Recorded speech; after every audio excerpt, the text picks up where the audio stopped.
پرونه د پېښور په خوا کې به تاسو کتلي په سوشل میډیا باندې تصویرونه ګرځي را ګرځي چې دا غټ غټ ویښتې لیدلي دي او ببرسري دي او غټ غټ ویښتې نیولي دي او درنې وسلې ورسره دي او د باړې په روډ باندې د پیتاباد سره خوا کې د پېښور سره خوا کې په سړک باندې ناکله ګولې ده او روره ګرځي. دا زمونږ د پېښور د سکیورټي حال دی. زمونږ وزیر اعلی صاحب خو ناست په اسلام آباد کې الا ماشاءالله. زمونږ پولیس چې کوم دي نو هغه بیا تللی دي نو هغوی ملته یو ورځ 15 منټه تېر کړي وو دغه ببرسرو او ټوپک یې ورسره وې او ګاډي ورسره وو او ښه برابر غونډ سړک یې بلاک کړو او بیا د هغې نه پس زمونږ پولیس هم ورغلي دي او 15 منټه ټک ټاک یې جوړ کړی دی او بیا راغلي دي. زه په دې خبره اریان یم چې زمونږ فوج چې کوم دی زمونږ هوایي ځواک چې کوم دی زمونږ نور کسان چې کوم دي نو هغه افغانستان ته وړېدلي دي ترهګرو پسې. کابل بمباري کېږي، کندهار بمباري کېږي، سپین بولدک بمباري کېږي، په کورمه یا په څونه سرحدي سیمو کې چې کومې پوسټې دي هغه تباه کېږي او دلته ترهګر چې کوم دي نو هغه د پېښور په خوا کې ګرځي، ټوپکمار د پېښور په خوا کې ګرځي، ببرسري د پېښور په خوا کې ګرځي. د دې څه مطلب شو؟ دا دونه لرې ورپسې بیا تلو ته ضرورت شو؟ کسان خو دلته دي کومو کسانو پسې چې تاسو ګرځئ او زه دا د صوبایي حکومت انتهایي ناکامي ده. بلکې زه به دا ووایم چې دې کې د صوبایي حکومت لاس دی. دا په کوم ځای کې چې دا کار شوی دی دا په ضلع خیبر کې راځي او دا اوس دې ځای کې قبایلي علاقې نشته. ضلع خیبر خپل ډي پي او لري، ضلع خیبر خپل انتظامیه لري، ضلعي انتظامیه لري، پولیس خپل لري، ډي سي خپل لري. د دې نه علاوه د وزیر اعلی سهیل افریدي خپل کلی هم دغه ضلع خیبر هم دی. د هغه د کور نه بهر زیات نه زیات 80 کیلومتره دې خوا دا کار شوي. نو دې خو دا مطلب دی چې لکه صوبایي حکومت او زمونږ د خیبر پښتونخوا صوبایي پولیس دا ورسره برابر ملګري دي. د دوی په خوښه دا کار کړی دی او کله دوی په خوښه دا کار نه شوی نو د دوی په ترخ کې څنګه ترهګر سره دونه غټو غټو ټوپکو ګرځي او ټیک ټاک یې جوړوي او غټه غټه سړکونه بندوي او د دنیا ورته ګوري او د هغې نه پس بیا لکه د پیري غیبېږي پته هم نه لګي او د هغې نه پس بیا چې ته 2 غنټې پس پولیس ورځي او په هغه ځای کې بیا پولیس والا هم ټیک ټاک جوړوي چې موږ هم دلته ولاړ یو. نو د خیبر پښتونخوا امنیتي حالات دې ته رسېدلي دي چې وروره د خیبر پښتونخوا امنیت تباه دی، د خیبر پښتونخوا امن و امان تباه دی. تر کومه پورې چې په دې صوبه کې حکومت نه بدل شوی او یو زبردست گورنر دلته نه راغلی او گورنر راج نه لګېدلی په دې صوبه کې دا ترهګري نه ختمېږي ځکه چې دا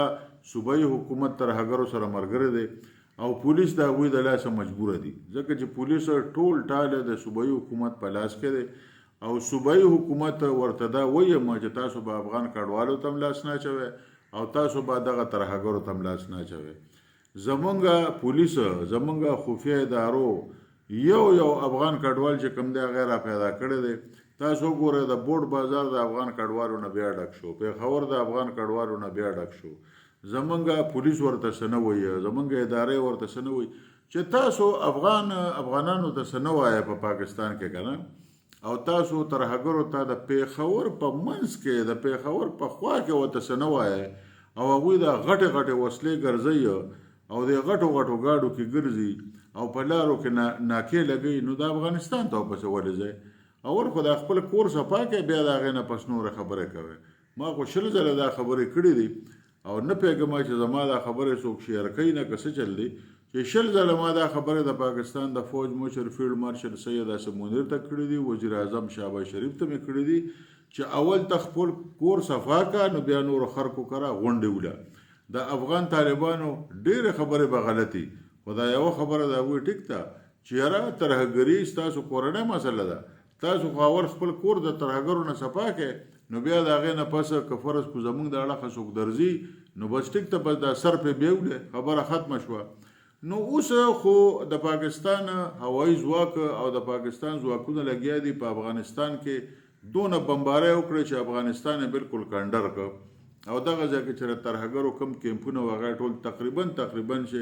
90% تباه کړي دي، سرحدي پوسټې یې نیولي دي، دغه شانې تباه کړي دي، ټینکونه یې تباه کړي دي، کسان یې وله وژلي دي او د پېښور په خوا کې د وزیر اعلی د کور سره خوا کې دلته ترهګر روره ګرځي په سړکونو باندې ناکې لګوي په غټو غټو سړکونو باندې څه وړوکې سړک هم نه دی او په ګاډو کې بیا خیجي او چکرې وایي او ځان له ویډیوګانې جوړوي او غټ غټ ویښتې نیولي دي او خطرناک ټوپکې ورسره دي نو زه داسې کار دی چې لکه په پېښور کې چې دا کار روان دی نو ته ماته دا ووایه چې په چارسده کې به ساحلي په نوښار کې به ساحلي په بډه بیره کې به ساحلي په کوواټ کې به ساحلي په بنو کې به ساحلي په ډیر اسماعیل خان کې به ساحلي په لکي مروت کې به ساحلي په باجوړ کې به ساحلي په مومندو کې به ساحلي په صوابه او په مردان او په کاټلن کې به ساحلي په سوات کې به ساحلي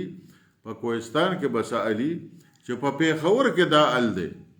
نو دا څه کار دی چې دا د خیبر پښتونخوا د پولیسو په تندي باندې یو تور داغ دی دا کم کار چې ورسره پرونو شو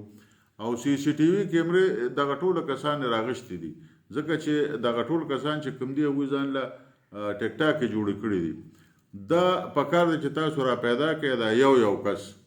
او د دوی نه نشانې عبرت جوړ کړئ نو هلې به موږ ته پته ولګي چې ترهګرو خلاف ستاسو دا جنګ چې کوم دی دا د رښتیانو دی ګنې ما ته خو دا جنګ د رښتیانو نه ښکاري که دا د رښتیانو جنګ و که نه نو پېښور به ترهګر به بیا د پېښور په خوا کې په غټو سړکونو نه ګرځېدل او دلته به یې ناکې نه لګولې خو یا خو د پاکستان ریاست ګپ لګوي موږ دوکه کوي او یا د پاکستان ریاست انتهایی کمزوری دی